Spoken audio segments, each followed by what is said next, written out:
Hello everyone, this is the recording for Unit 2 session of IS391. The Unit 2 reading this week is Chapters 2 and 3. The discussion is on reusing code and pitfalls when using loops. It's due Wednesday at 11:59 p.m. Initial post must be at least 100 words, and it must also have one APA reference within text citation. 3 replies are due on Sunday. The Unit 2 Assignment 1 is due on Sunday. You're to complete the exercise 2-3 on page 117 to 118. So in this one, you're going to create a new document in Notepad. You're going to type the doc type declaration. I went over this last week, so I'm not going to go over it again. But if you don't remember how to do that, then look at last week's recording. You're going to create a script section in the document body with the code, and this is the code that it's talking about. This is our script, and this is our code. It's a while statement. This code has flaws, so you need to identify and correct them.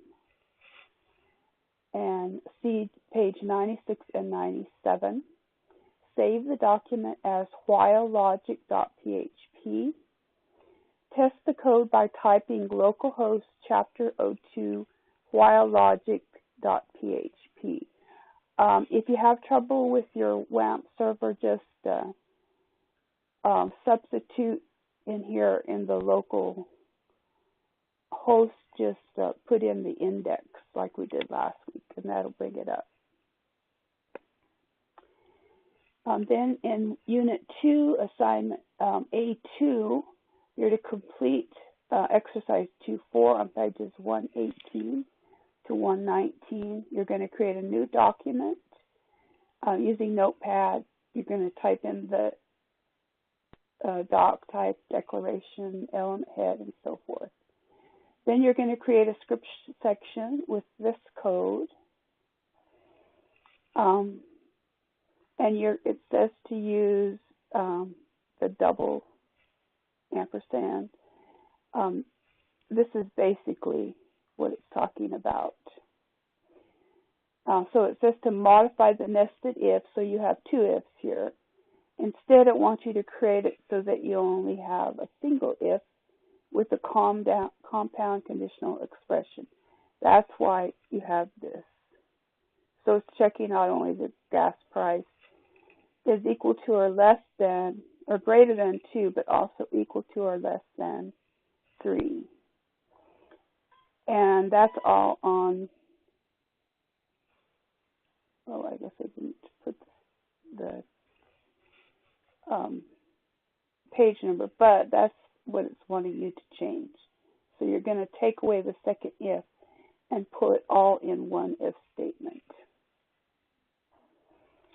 And then you're going to add an else clause to the if statement that displays gas prices are not between $2 and $3 if the compound conditional expression returns false. Now here's where the page number is, page 888.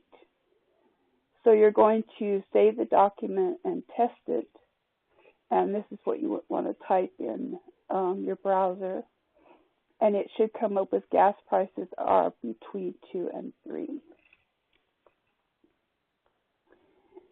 Next, you're going to do Unit 2A3, which is complete exercise 3-3 on page 178.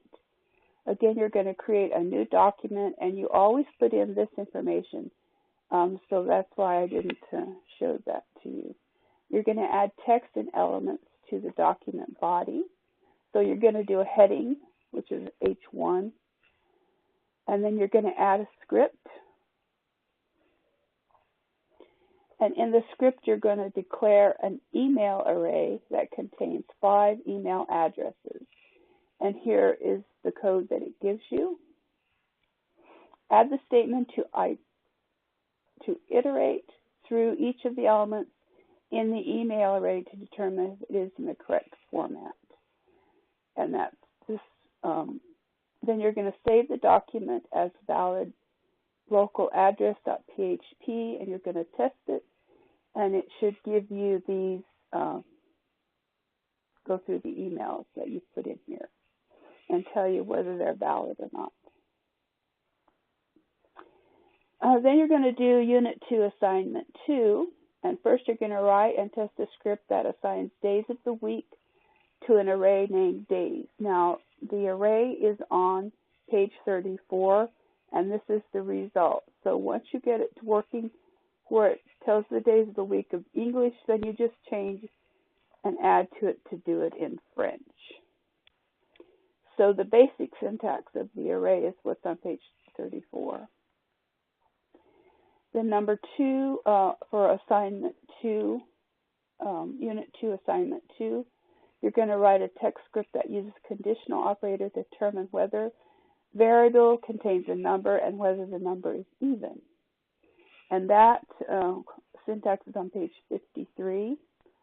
So this is from chapter 1. And then this is basically what it's showing. So this is how I tested it. And this is the result.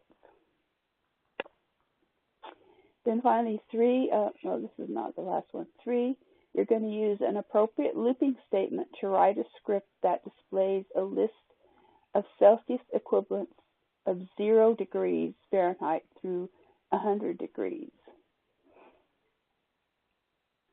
So you're going to subtract 32 from the Fahrenheit temperature and then multiply the remainder by 5/9.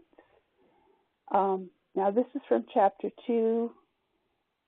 And you're going to go to page 103. This is going to help you to see what you need to do. And this is the results that you need to come up with. Then your last one is to write a program that checks the elements of a string array named $passwords. And use the regular expressions to test whether each element is a strong password. And it gives you here the conditions for a strong password. This is from chapter 3. If you go to page 167, it talks about checking a string array. And this is basically what you want to have as a result, saying whether it has numbers and whether it has alphanumeric characters, non-alphanumeric characters, and is not a strong password. So the Unit 2 quiz is due Sunday at 11:59 p.m. and may only be taken once. Know what a break statement is. That's on page 93. What must you do before you use a function in PHP? That's page 75. How is a switch statement different from an if-else statement? Page 93. Know how the do-while statement executes, page 100. Does a for-each statement require an array, page 105. Do functions have to contain parameters, page 76. Functions that only do work but do not return a value do not have to have a return statement. Know about the if statement, page 84. Know about, I put it twice, sorry about that. Know about 3 parts of the if statement, that's also page 84. Know what a case label consists of, page 93. Know what a concatenation is, assignment operator does, page 127. Normally, function parameters are passed by value. Know what flow control is, page 83. The code under the default label of a switch case statement clause only executes if a match is found. Know what the strPOS function does, page 142. Know what the strlen function does, page 134. Know what the str word count function does, page 134. The stripos function finds the position of the first occurrence of a string inside another string. And those are my references. That's all I have for this week. Don't forget to sign up for the Mid-Course Connection meeting. I gave you a link in the Unit 2 announcements.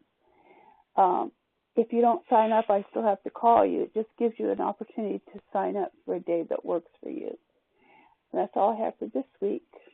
If you have any questions, please let me know.